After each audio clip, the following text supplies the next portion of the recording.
presidential primary only 8 days away, Bill Clinton stepped smack dab into the middle of another controversy, and he did it right here at Channel 2 during a live appearance with Jerry Brown on Sunday Edition. Clinton, who at times has been referred to by the nickname Slick Willie, admitted for the first time anywhere that he had used drugs. When I was in England, I experimented with marijuana a time or two, and I didn't like it, and didn't inhale, and never tried it again. That infamous line from Bill Clinton in 1992, it became a punchline across late-night television, a way to mock the hypocrisy of politicians who had tried cannabis, but still stood firmly against legalization. But beyond the joke, Clinton's presidency marked a turning point in America's cannabis story. While federal policy remained against cannabis, several states began legalizing cannabis for medical purposes. Welcome back to the Dazed and Confused podcast, where we explore the tangled history of cannabis in America. I'm your host, Christian Maynard, a doctoral candidate in sociology at Washington State University. Go Cougs! Yes, go Cougs! And in this episode, we're diving into the era of medicalization. And I was like, yeah, it's going to be called the Eras Tour. See you there. A period in which cannabis policy shifted from criminalization to treatment. During the 1990s, states began taking cannabis policy into their own hands.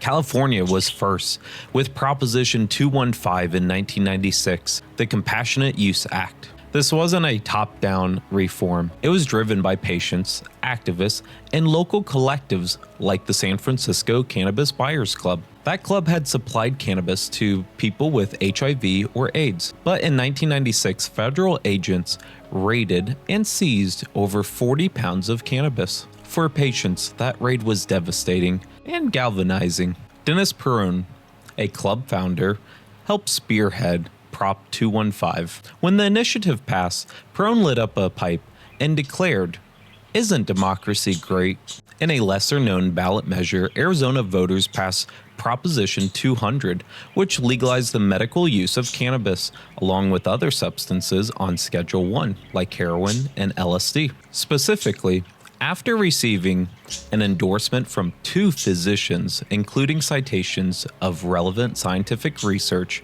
an individual could obtain a prescription, which is an order to dispense a medication. Before taking effect, policymakers with Republican Governor Fifi Symington's support neutralized many of the provisions by passing legislation requiring that the Food and Drug Administration approve any substance relevant to Proposition 200 before a prescription was filled. One of the co-sponsors of the neutralization bill, Republican Senator John Cates, argued that voters weren't entirely sure what they were voting on. Proposition 200 was a medical heroin bill. Other states soon followed: Alaska, Oregon, Washington, Maine, Colorado, Hawaii, and Nevada.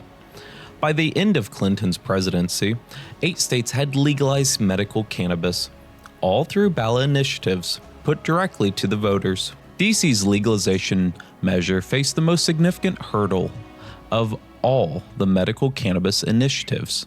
Preemptively, House Representative Robert Barr included an amendment in DC's appropriations which prohibited federal funds for costs associated with ballot initiatives that lessen penalties for cannabis, including counting and reporting the results. Subsequently, DC voters were initially unaware that Initiative 59 had passed by 69%. John M. Farron, DC's Corporation Counsel, offered to pay the whopping costs for tabulating the results, about $1.64. The ACLU filed a Freedom of Information request along with a lawsuit to have the results made public. The following year, 1999, Judge Richard W. Roberts issued a ruling allowing DC officials to count the vote. However, the Republican-controlled Congress enacted restrictions against the implementation of medical legalization. These restrictions would remain in place until 2009. The Clinton administration did not embrace this shift. Officially, federal law had not changed. Cannabis remained illegal under the Controlled Substance Act. Clinton proposed extreme measures, including drug testing every teenager before they can get their driver's license. We should use the privilege of a driver's license to demand responsibility when it comes to drugs by insisting that teens pass a drug test as a condition of getting a driver's license. Let's send a simple message to our children, our families, and our friends. Driving under the influence of drug or alcohol is wrong, it's illegal, it can kill. And his administration poured $175 million into anti-drug ads, mostly targeted at adolescents. This is your brain. And this is heroin. This is what happens to your brain after snorting heroin. And this is what your body goes through. Wait, it's not over yet. This is what your family goes through. And your friends and your money. And your job. And your self-respect and your future. And your life. Any questions? His officials stuck to this approach. Health Secretary Donna Shalala said, "All available research has concluded that marijuana is dangerous to our health. Marijuana harms the brain, heart, lungs, and immune system." Thomas A. Constantine, head of the DEA, also critiqued these initiatives to legalize cannabis for medical purposes, suggesting that the more than 6 million voters in California and Arizona were tricked by a sophisticated and misleading campaign into thinking that these initiatives provided compassionate pain relief. Oh, hello there. I didn't see you. I was just teaching Mr. Cookie how to fly. If you're enjoying the Dazed and Confused podcast, you can keep it going for just $4.20 a month on Patreon. It keeps the research flying, and it helps me afford his millet. The administration even threatened doctors who recommended cannabis to patients, saying that they would lose their ability to prescribe controlled substances or even face prosecution. That triggered lawsuits from doctors and patients, and eventually the White House would back off, allowing physicians to recommend cannabis to patients without punishment. Researchers at the Institute of Medicine released a landmark report in 1999. Their conclusions: cannabis wasn't a gateway drug. Supplying medical cannabis did not result in an increase in cannabis use among the general population. They did express uncertainty about certain uses for cannabis, like for glaucoma, but urged the federal government to fund more studies and to stop obstructing state-level reforms. Still, stigma lingered not only around cannabis, but smoking itself. The 1990s were the height of the anti-tobacco movement, culminating in the $200 billion tobacco settlement in 1998. In that climate, the idea of smoking cannabis, or anything, as medicine struck many officials as backwards, even dangerous. Drug czar Barry McCaffrey supported cannabis pills or patches for medical patients while opposing giving a joint or a bong to terminally ill patients, claiming smoked marijuana isn't medicine. Congress also weighed in. In 1998,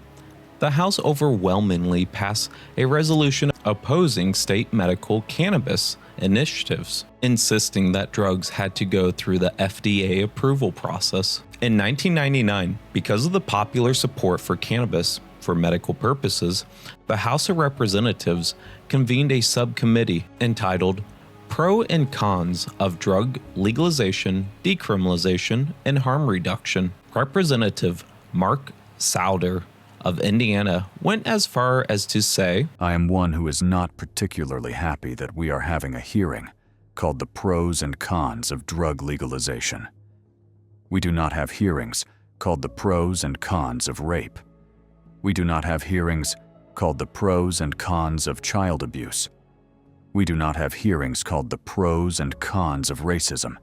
We do not have hearings called the Pros and Cons of Gangs. Those who advocate for the legalization of marijuana are responsible for blood in my district, in my neighborhood, families, and my community."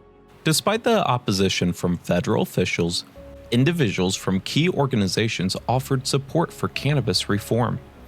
Eric Glassner, director of the American Civil Liberties Union, ACLU, reflected on his background as a parent, stating, "When my 15-year-old said, 'I'm smoking marijuana, what should I do about it?' I talked to him as I would have if he told me he was drinking beer. And then I told him, you have 2 additional dangers from marijuana that you don't have from beer. One of them is you can get arrested for it. And the other is you don't know what you're getting on the street because it's totally unregulated. Frankly, I don't need the government's help in raising my children, and I don't want the government's intervention, particularly with the police power of the state. There are 70 million people, most of them adults, in this country who have admitted to using marijuana, and virtually all of them have done so while maintaining productive and stable lives." David Bose, Executive Vice President of the Cato Institute, a libertarian think tank formerly called the Charles Koch Foundation, detailed a story of Will Foster. Foster used marijuana to control the pain and swelling associated with his crippling rheumatoid arthritis. He was arrested, convicted of marijuana cultivation, and sentenced to 93 years in prison, later generously reduced to 20 years in prison. Are his 3 children better off with a father who uses marijuana medicinally or a father in jail for 20 years? And yet, the public tide on cannabis was shifting. Voters in Oregon, Washington, Nevada, and elsewhere kept approving medical cannabis, even when legislators tried to block it or water down the measures.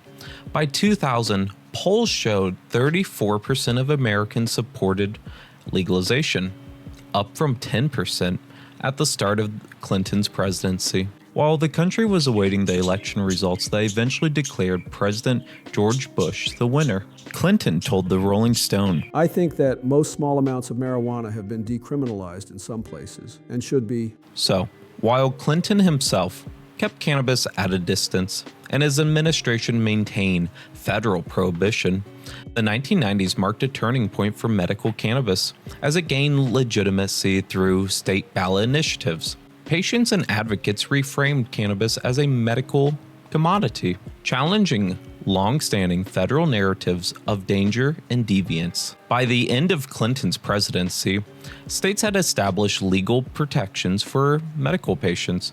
Public support had increased, and the national conversation on cannabis had fundamentally shifted. These developments set the stage of the early 2000s when the Bush administration confronted this new policy landscape with a renewed commitment to federal enforcement and resistance to state-level reforms. That's it for this episode of the Dazed and Confused podcast. If you want to make sure history doesn't get buried or repeated, consider joining my Patreon. It's $4.20 a month, and it helps keep independent research alive and thriving so that the next time someone tries to revive Reagan-era drug policies, we'll all know exactly what they're about. The link's in the description below. Another way to support my work is by liking this video, commenting something wild, legalized pigeons for instance, and subscribe to get more cannabis-related content sent to you. Thank you so much. Have a wonderful day. Now let's say you and I go toe-to-toe on bird law and see who comes out the victor. You know, I don't think I'm going to do anything close to that, and I can see clearly you know nothing about the law. It seems like you have a tenuous grasp on the English language in general. Okay, well, filibuster.